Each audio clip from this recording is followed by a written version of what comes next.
Ассаламу алейкум рахматуллахи баракату. Рад вас всех приветствовать, видеть в мечети имени Сайфуллы Кади Башларова, человека, который являлся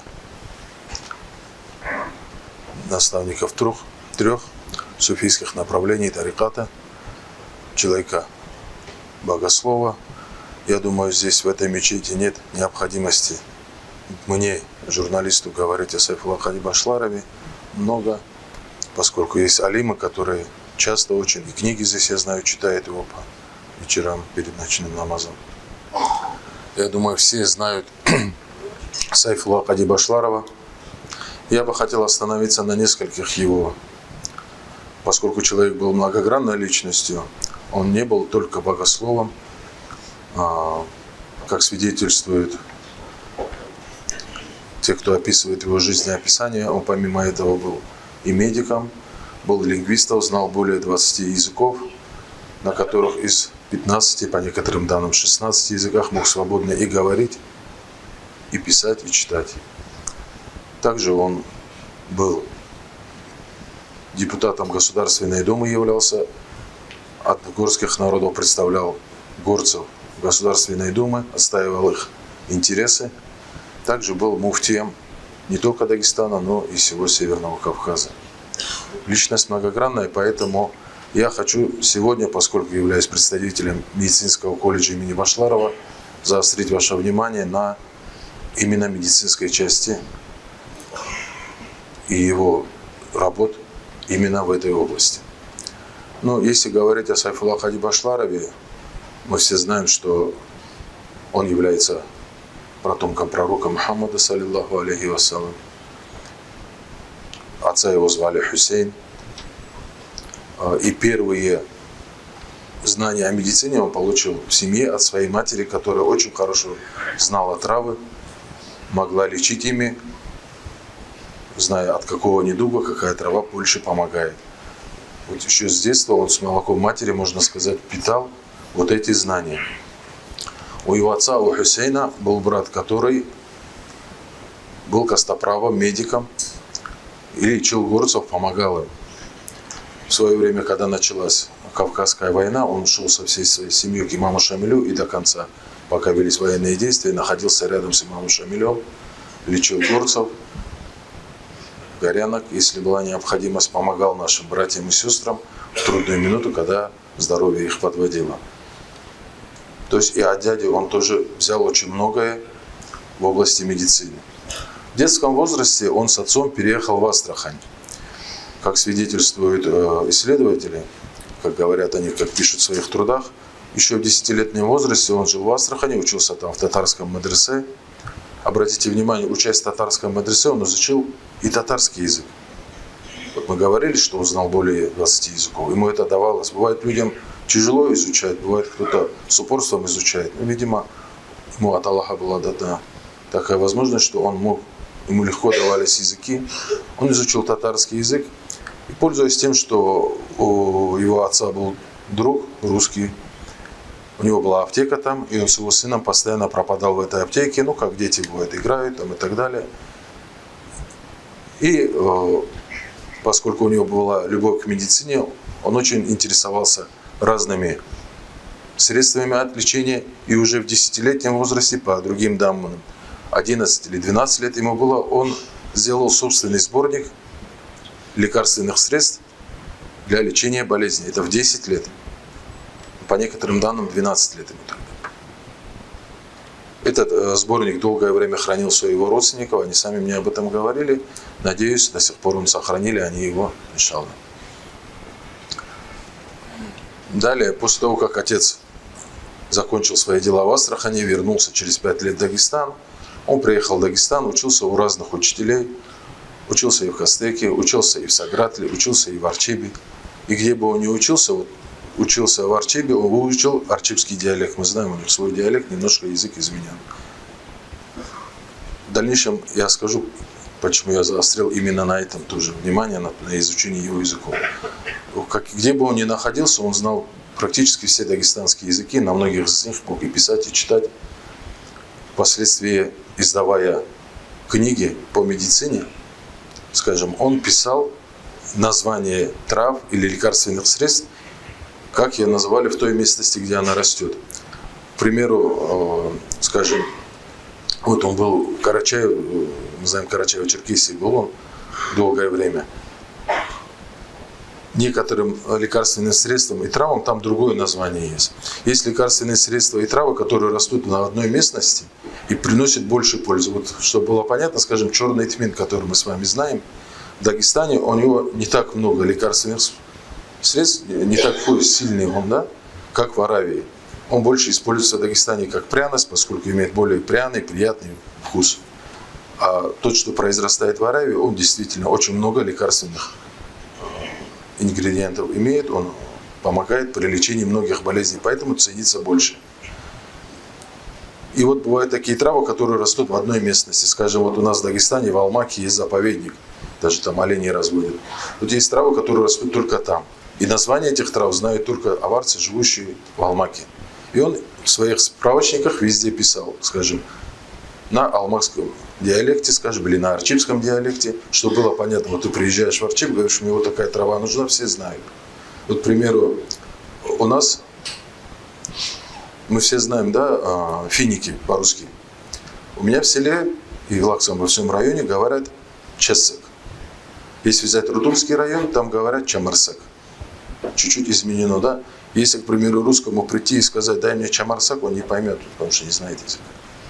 Точно так же, если прийти и сказать, дай финики в Рутульском районе, тот, кто не знает русского языка. Именно с этой целью, изучая вот эти языки, ему помогало. Он вот эти травы, которые растут только в этом районе, писал на их языке. У него сейчас тоже хранится книга в Академии наук. Там есть рецепты, написанные на немецком языке, на французском языке. То есть вот эти ингредиенты, чтобы легче было найти и легче узнать по справочникам и так далее. Учась в медресе, вот, он изучал и медицину, и языки попутно, ну и, конечно же, богословские знания.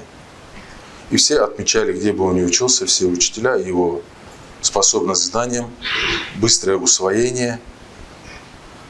После того, как он закончил обучение здесь, мы знаем, было восстание, и по ложному обвинению его отправили в ссылку в Саратовскую губернию. В Саратовской губернии, учась там, ему, в общем, выхлопотали друзья, знакомые, чтобы он мог свободно перемещаться по всей губернии. Он сблизился там с немецкими врачами, ходил к ним, вместе с ними начал что-то делать. Они дали ему диплом, и он мог оперировать. То есть европейский диплом он получил первым. Имеется в виду, еще российского диплома на руках не было, немцы ему дали диплом, видя его уровень знаний в медицине, он получил первый европейский диплом. К слову сказать, российский диплом он получил через 11 лет. Уже российский правитель дал ему, видя, что он этот, когда ему доложили о том, что есть такой человек, который вот так вот лечит, ему дали диплом с возможностью медицинской практики в любом уголке России. То есть помимо Европы он мог лечить и в России, и его знания признали уже и в области медицины, и на родине. Долгое время он работал, потом вернулся в Дагестан родной. Здесь было антиписарское восстание, в котором он вместе со своим учеником Хасаном Кахибским успокаивал народ и говорил, что не нужно против революционеров идти, что это не приведет ни к чему хорошему, кроме кровопролития. Но, опять же, по ложному доносу его уже отправили в Ростов, в ссылку. В ссылке он вот тоже лечил, в железнодорожной больнице в Ростове работал. Вот там как раз он и получил тогда российский диплом, о котором я говорил. Когда ссылка закончилась, он вернулся в Дагестан. Его тут же избрали муфтием, потом выбрали его депутатом от горских общин. Как я говорил, он долгое время работал и защищал интересы в Государственной Думе. Но после того, как деникинцы вошли в Дагестан, были это революционные движения, он уже был глубоко пожилым человеком и очень больным. Они, узнав, что есть такой человек, решили его арестовать. Послали за ним. Но один из русских офицеров, узнав об этом, сказал его товарищу Камарадину, который его вместе со своими приятелями вывез из Тимирхан-Шуры, и по пути в Джангутай он скончался, потому что был очень болен, и похоронен на кладбище в Казанище, куда мы с вами очень часто ездим, делаем зияраты. Такая история, если коротко говорить, о Сайфулла Кади. Там есть книги, кому интересно, может взять, почитать. Может в интернете тоже найти много информации. Но одну оговорку сделаю. Берите только с наших сайтов информацию, потому что очень много ненужного пишут, очень много надуманного пишут. Не только о Сайфулла Кади, а много. Берите информацию, скажем, из Исламдага. На сайте очень хорошая статья была. Я сам ее читал, удивился, что так много нового. Но сейчас уже архивы открываются, те, которые не были в доступе, доступны становятся. Очень много нового и интересного можно узнать о Сайфулла Кади Башларове. Есть переписка его с Хасаном Кахибским. Много его рекомендаций есть там и в области медицины, и богослужений, и много-много другого. Я представляю колледж, который тоже носит имя Сайфулла Кади Башларова. И хотел бы тоже несколько слов сказать о нашем колледже. Поскольку в нашем колледже абсолютно нет коррупции, оно и понятно, разносит имя такого человека, невозможно, чтобы там была недопустима коррупция какая-либо. Помимо медицинских наук, там изучают и богословие, начальные исламские дисциплины.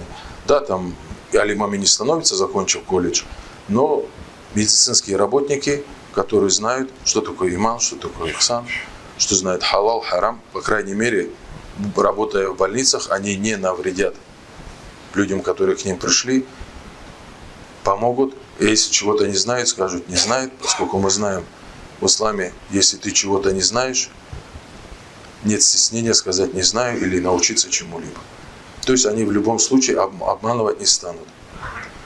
И с другой стороны тоже есть такой момент, что молодые люди очень часто их обманывают, заводят какие-то секты и так далее, прикрываются религиозными лозунгами, выражениями каких-то ученых. Они будут крепко стоять на ногах и не отойдут в сторону, вот как мы помним известные годы, когда молодежь уходила в лес от того, что не было знаний в религии. Альхамдулилля, сейчас и мадресе есть, и даже в нашем медицинском колледже изучают эти науки, изучают и арабский язык, по желанию там и этика есть мусульманина, поскольку государство не обязывает, она только в разрядах желательных, но у нас очень большое внимание этому придается, и воспитательной работе, и патриотической работе, чтобы дети, которые у нас учились, получали не только медицинские знания, но и все, и богословские знания, и многие-многие другие, чтобы это были всесторонне развитые, гармонично развитые личности. Поступить в наш колледж несложно. Баллы ОГЭ и ЕГЭ у нас не рассматривают. У нас можно поступать как с 9, так и с 11 класса. Мы смотрим аттестат, поскольку баллы ОГЭ и ЕГЭ не всегда говорят о уровне знания поступающего. Поэтому мы смотрим аттестат. И по среднему баллу аттестата принимаем в колледж. Поступить несложно, научиться нужно своей головой, поскольку, как я сказал, коррупции у нас нет. И за то, что ваш ребенок чей-то родственник, либо вы за него там какой-то подарок, что-то думаете преподнести, оценку никогда не поставят. В этом есть один очень хороший жирный плюс. Это то, что ваш ребенок выйдет специалистом, знающим свое дело, поскольку сам учился своей головой. А специалист, знающий свое дело, всегда востребован в любой профессии. Диплом у нас выдается государственного образца, единого стандарта, как того требует Министерство образования Российской Федерации. С этим дипломом можно продолжить учебу в вузах нашей республики или за пределами республики. Также найти работу. Очень многие выезжают за пределы Дагестана, работают, поскольку очень много по России вакантных мест. Если в Дагестане очень сложно найти работу, то в России, скажем, приезжаешь в какую-то медицинскую клинику, либо в какой-то санаторий, открытые вакансии, скажем, терапевтов, приходишь, смотрят твой диплом, да, государственного образца, действительно ты учился. Сейчас у каждого руководителя предприятия есть кадастровая единая система, то есть ты вбиваешь туда номер диплома и показываешь, где он учился, какие оценки получал и так далее, в какие годы. Это сделано для того, чтобы избежать вот этих фальшивых дипломов. С ними работают, как я сказал, и за пределами Дагестана, и в Дагестане. Вот до СВО даже приезжали ребята, которые за рубежом работали, сейчас с ними связи нету, поскольку не приезжают, и дозвониться до них очень сложно. Но были случаи, когда и за пределы России выезжали с нашими дипломами, работали. Года до СВО, да, в 2021 году приезжала делегация, по-моему, из Индонезии, если не ошибаюсь. И с ними был наш парень, который у них там работает. Они его взяли больше в качестве переводчика, поскольку он помимо своего кумыкского знал даргинский, аварский и другие языки Дагестана. Они хотели по Дербент поехать, по многим нашим дагестанским местам экскурсию сделать. Так что вот такой современный медицинский колледж оснащен. Никаких дополнительных с родителей денег вымогаться не будет. Все, что нужно, есть. Колледж коммерческий, оплачивается в начале года за годы обучения, и больше вы ничего не платите ни за полы, там, ни за стулья, ни за инвентарь, ни за цветы, как бывает сборы в других местах. У нас этого нет. Все, что нужно, все есть. Сейчас новый корпус у нас построили. Ну и в конце я, наверное, там несколько рекомендаций. Это рекомендации, которые давал сам Сайфулла Хади Баштваров. Они относятся к нашей с вами повседневной жизни.